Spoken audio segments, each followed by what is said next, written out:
Here. Good afternoon. I am joined today by many of my colleagues from the House Judiciary Committee. We want to say a few words about Director Mueller, what we learned from his testimony, and next steps in our work to hold President Trump accountable for his conduct. Robert Mueller is a man of honor and integrity. He has led a life defined by service to his country. Some have argued that because Director Mueller was reluctant to testify and seemed older than some remembered him, his work is somehow diminished. It is not. Before he ever stepped into our hearing room, the director had rendered our country a great and necessary public service. He showed through his report and his indictments that the United States was attacked and remains under siege by a foreign adversary. He showed that the Trump campaign both welcomed and benefited from this attack on our country. And he showed that the president repeatedly lied to cover it up. And if that were not enough, Director Mueller's testimony removed all doubt. He told us that Donald Trump obstructed justice and abused his office by tampering with witnesses, attempting to block the investigation, and attempting to fire the special counsel. He told us that Donald Trump lied to the public about the Trump Tower meeting in New York, lied to the public about his plans for Trump Tower in Moscow, and lied in his written responses to the special counsel. He told us in a remarkable exchange with Mr. Liu that but for the Department of Justice policy from prohibiting from doing so, he would have indicted President Trump. Indeed, it is clear that any other citizen of this country who behaved as the president has would have been charged with multiple crimes. Notably, my Republican colleagues were unable to refute a single one of these facts. So where do we go from here? We will continue to seek testimony from key fact witnesses. As many of you know, the committee has authorized several additional subpoenas.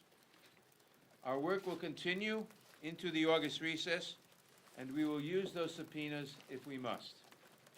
We will also continue to seek important documents from the Department of Justice and the White House.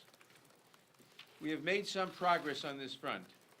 There appears to be compelling evidence of the president's misconduct outside of the four corners of the redacted version of the Mueller report, and we will work to uncover that evidence as well. Finally, today, we are filing an application for the grand jury material underlying the Mueller report. That information is critically important for our ability to examine witnesses, including former White House counsel Don McGahn, and to investigate the president's misconduct. I will not comment on reports of our ongoing negotiations with Mr. McGahn, but unless he complies with our accommodation efforts in very short order, we expect to file an additional suit to enforce our subpoena for his testimony. And that will be next week, or earlier next week. I should note that the committee could not have brought these lawsuits without the help and support of Speaker Pelosi, who is as dedicated to holding this president accountable for his crimes as any of us gathered here today.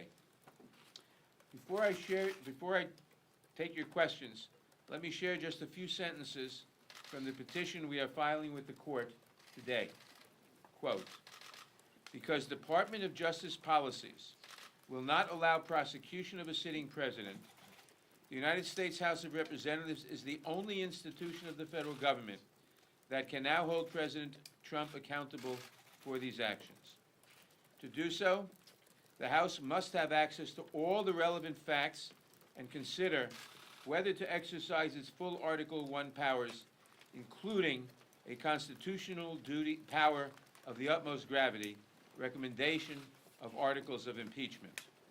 That duty falls in the first instance to the House Committee on the Judiciary. Close quote. As I said, that was from the court filing today. We take that responsibility seriously. No one can be above the law, not even President Trump. We'll now take some questions. Chairman Nadler. So, half of the members up here have. And let me just say, as we take questions, when they ask members of the committee to field the questions as well. Go ahead. Half of the members up here have come out in support of impeachment. How are you dealing with disagreements with the speaker on that issue? And especially heading into this 6-week-long recess, do you expect that those divisions to go away soon? I don't know that there are real divisions with the speaker. I would refer you to her earlier comments, in which she said that we must make the strongest case. If our committee is going to recommend articles of impeachment to the House, we must make the strongest possible case both to our colleagues and to the American public. On that, we're in total agreement. So, there could be a point, though, Mr. Chairman, where you break from the speaker and you announce publicly your support for impeachment. We are, as I said, and as is clear in the court filings, we are exercising our full Article I authority. We are continuing investigation of the president's malfeasances, and we will do what we feel, and we will consider what we have to consider, including whether we should recommend articles of impeachment to the House. That's the job of our committee.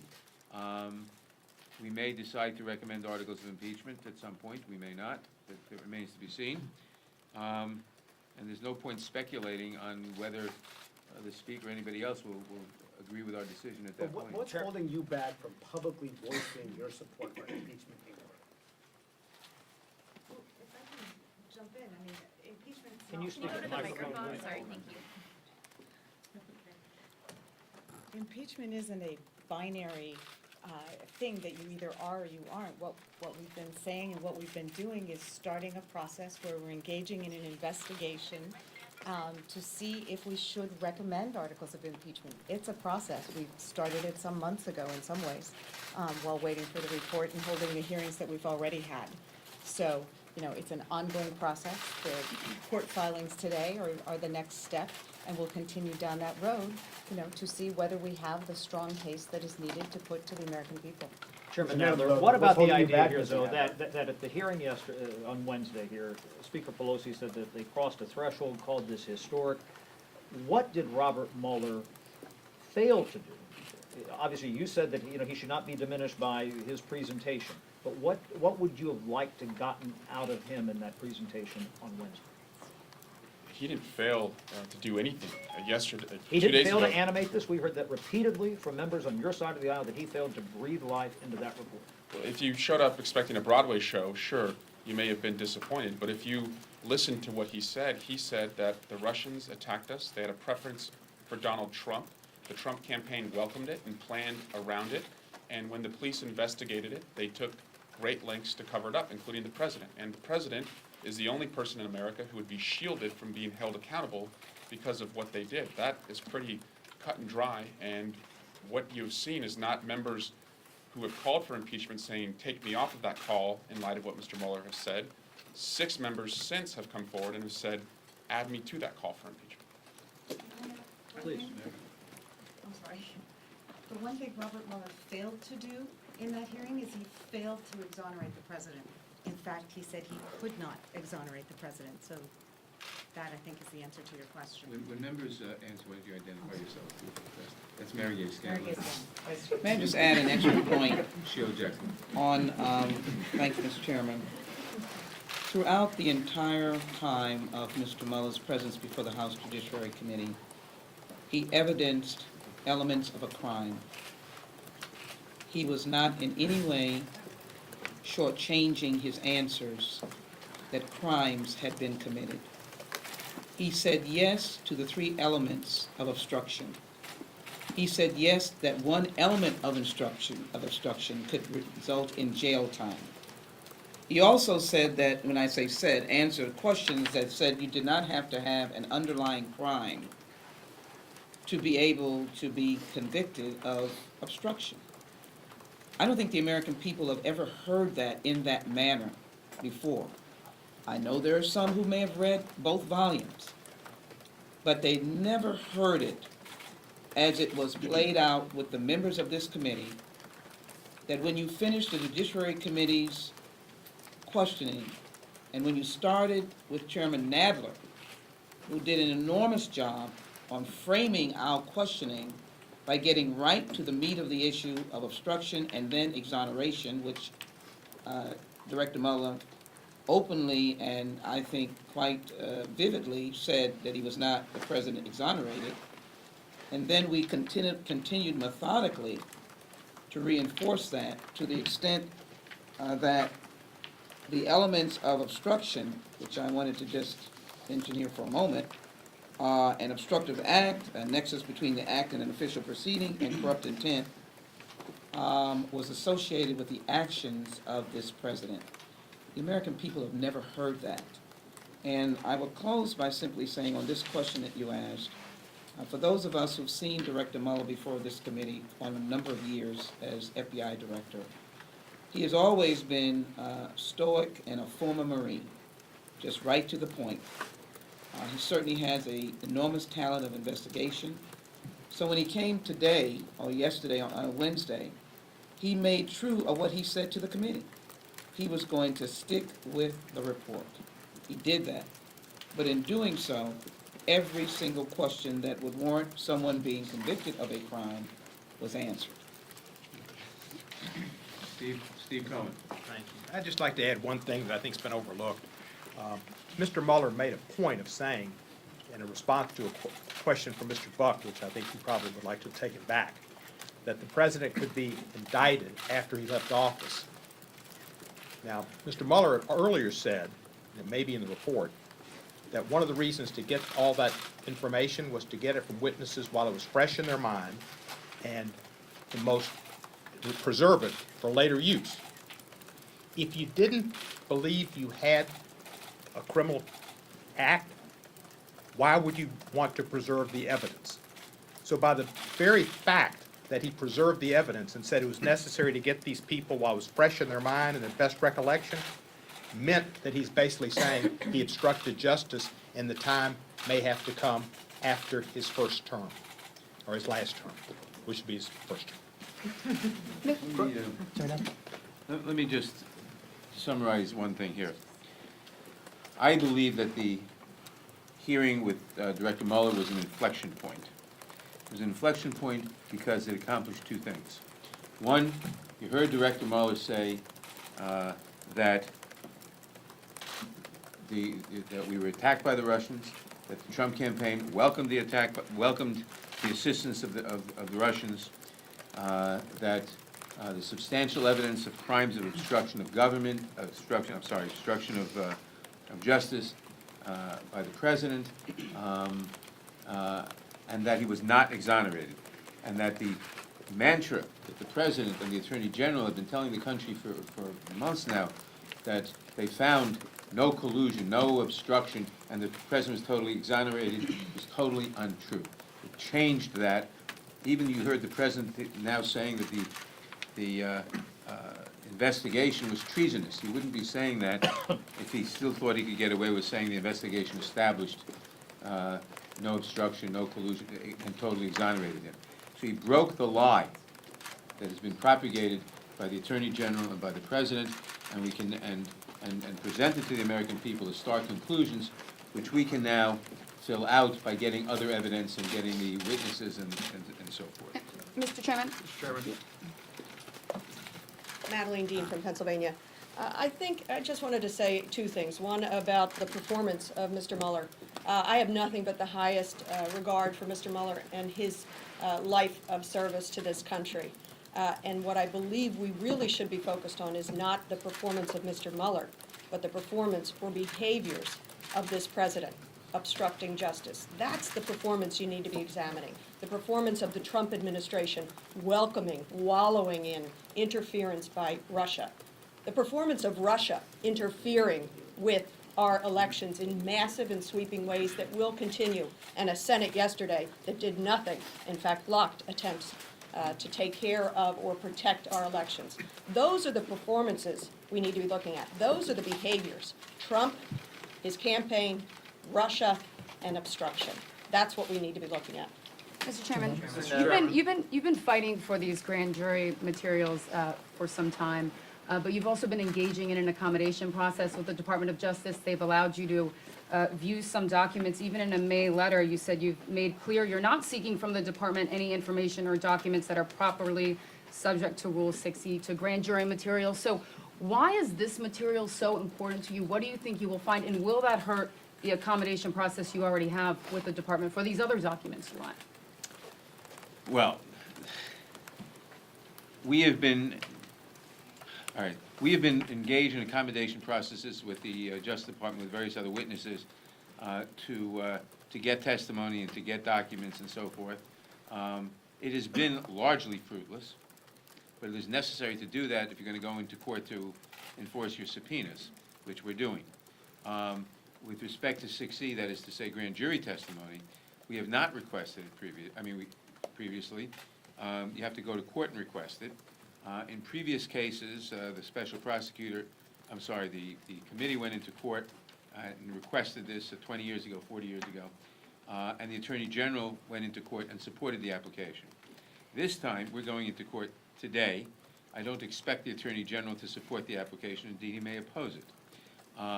But we have to see the underlying grand jury material of a lot of things about the Mueller report, which will be very informative to us. But doesn't this set a dangerous precedent if this were to get leaked out? You know, why is this information so important? The information is important, and I can't characterize the specific importance because it's specific, because I don't know the specific contents, obviously, because it's at the foundation. Much of the investigation by the special prosecutor or the special counsel was in the form of grand jury presentations, and that's what and you have to see that.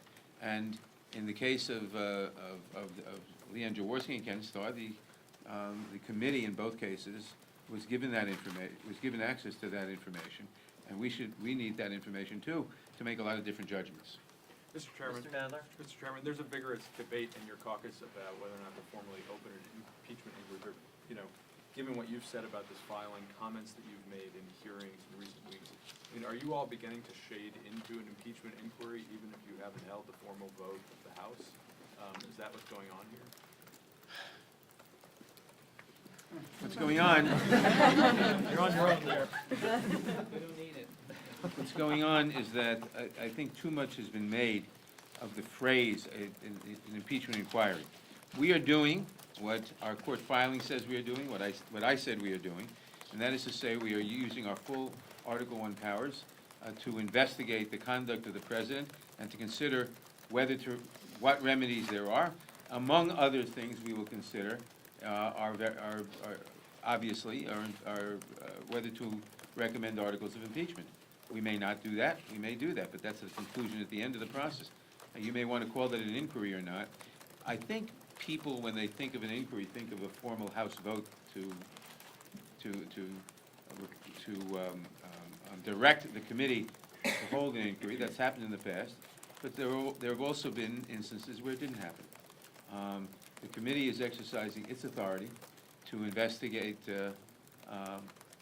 all these scandals and to decide what to do about them, which could include articles of impeachment. And we filed that with the court. We told that to the court, and we're going to do that. Do you believe that you already are at that point of an inquiry? Do you believe what the Judiciary Committee is doing right now is an inquiry into impeachment? We are doing exactly what I said a moment ago we are doing. That is to say, we are examining and investigating the various malfeasances and crimes and so forth of the president. We are going into court and asking for more information and to enforce our subpoenas. We are telling the court that we are doing this not just as part of normal oversight, but also because it's part of our Article I authority and responsibility to consider all remedies, including possibility of articles of impeachment, and that's what we're going to do. Now, whether you call that an inquiry or whatever you want to call that, it's what we've been doing and we are doing and will continue to do. Mr. Chairman, Nadler, the court battle could take a little bit of time. Do you have a deadline, even if it's expedited, it could take a while? Do you have a deadline in your mind as to when you all will make this decision, and would you do this in an election? First of all, it's not this decision, a lot of different decisions, and no, I don't. Mr. Mr. Nadler, you mentioned the idea of having the strongest possible case before you go to court, but isn't the strongest possible case to get 6E material being in an impeachment inquiry? The strongest possible case is to tell the court what we're telling the court, which you'll see in the court, I think we're going to give you copies of the court filings, and I quoted part of the relevant paragraph, and that is that we are, I'll read it again.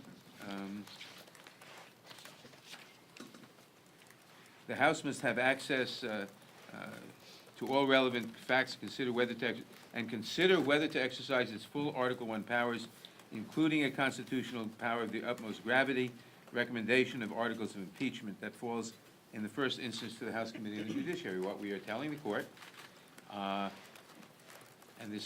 one of the purposes of telling the court is to say we are exercising our highest authority, is that we are considering the malfeasances of the president. We are considering what remedies we can do, including the possibility of articles of impeachment. Mr. Chairman, in your opening, Jamie? Well, but I was just going to say, that there's no formal constitutional or statutory or even House rule for how an impeachment inquiry is to begin. And so it means different things to different people. A lot of people believe we've been in an impeachment inquiry ever since we started looking into potential high crimes and misdemeanors and the misconduct of the executive branch. Other people think an impeachment inquiry doesn't begin until you actually have articles of impeachment. I would say we are in an impeachment investigation. And as to the results of the investigation, it could lead to articles of impeachment or it could lead to something else. But from my personal standpoint, I think we are in an impeachment investigation. But that's why we're so confused about this. I mean, are you saying that we're not, somebody says it's not binary. How is this not binary? I mean, either we're in it or we're not, right? When you look at different Congresses and the way they've addressed it, they've done it in different ways. Nixon was done different than with President Clinton, and what we are suggesting here is this court filing is the first time that you're seeing us telegraph to the court that one of the remedies we have is impeachment, and to consider whether that should be used. So that opens up and should activate that grand jury material. So I support what Mr. Raskin just said, which is this is an impeachment investigation, whether we should recommend articles of impeachment to our colleagues. Mr. Chairman, but is you're an saying there's no escalation. difference, you're saying there's no difference between what you're doing now and an impeachment inquiry, correct? In effect, what I'm saying is that we are, well, I suppose there is one difference which you could draw. I mean, if you said that an impeachment inquiry is when you're considering only impeachment, that's not what we're doing. We are investigating all of this, and we are going to see what remedies we could recommend, including the possibility of articles of impeachment. We're not limited to that, but that's very much the possibility as a result of what we're doing. So regardless of whether we're in an Chairman, your impeachment. opening, can I ask you a follow-up? You made a comment on, you said there appears to be compelling evidence of the president's misconduct outside the four corners of the Mueller report. Can you elaborate on that statement and where else you guys are looking at for evidence? Pelosi's referred to the president's financial records a lot this week and looking for something there. Well, they're all, for example, even the special prosecutor, the special counsel referred to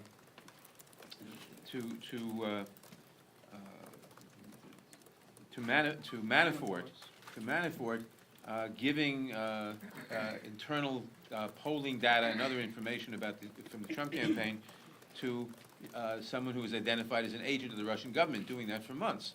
Now, that wasn't followed up on by the report, but one raises the obvious question of what use would be detailed polling reports about Wisconsin and Michigan and so forth to the Russians, except to help direct their interference, their trolling, their media operation, their social media operations. That would be very, very serious, obviously. But we know they were giving this internal polling documentation, which is normally very closely held secret in any campaign, to the Russians. For what purpose? Why did the Russians want it? Why were they giving it? That was not followed up and what conceivable purpose other than to help them interfere in the election. That was not followed up. Also, you look at some of the financial things. Also, you look at the whole violation of the Emoluments Clause of the Constitution, which seems to be systematic and ongoing. There are a lot of different things that weren't investigated by the Mueller investigation, which conceived of its purview as very restricted purview. And we have to look at, we'll see where we want to go. Mr. Chairman, regardless of Chairman top, Nadler, Mr. just to Chairman, be clear, is regardless this an of. escalation, this going to court today, is this an escalation in your investigation? It's the next step in our investigation, and, yes, I don't know if you. Thank you, guys. In- Thank you, guys. Thank you, guys. Mr. Chairman, Very quickly. If I can leave you with this one theme that seems to be lost, and that is what you have seen, what the chairman has guided the committee in doing very effectively, is to establish the misconduct of the presidency of the United States or this president. I think we cannot lose that. And on Wednesday, it became more embedded, not only in our record, but should be in the psychic of those who are looking and listening, and will see it over and over again. American people cannot ignore the persistent and continuous misconduct that we're investigating. The 6E materials will help us delve even further into other aspects of misconduct. The journey of an impeachment inquiry or a non-impeachment inquiry is that when you determine that there is misconduct, you then move to Article 1, and you proceed, Section 2, Clause 5, and then you proceed with the idea of articles of impeachment. We're not running away from articles of impeachment. We're building it on the trail of misconduct that was evidenced very deeply on Wednesday. And now we're going to make a journey that also includes Don McGahn, who, if he does not comply, will be subject to jail time and fines. This is, yesterday was yesterday. We're now moving further into the deepness of the investigation on the misconduct of this administration. Mr. Chairman, Sylvia, regard. Sylvia, excuse me. Just Veronica real quickly, Escobar, Texas. to answer very clearly, yes, we're crossing a threshold, absolutely. When you think about the mode that we were operating under before, it really was an oversight function.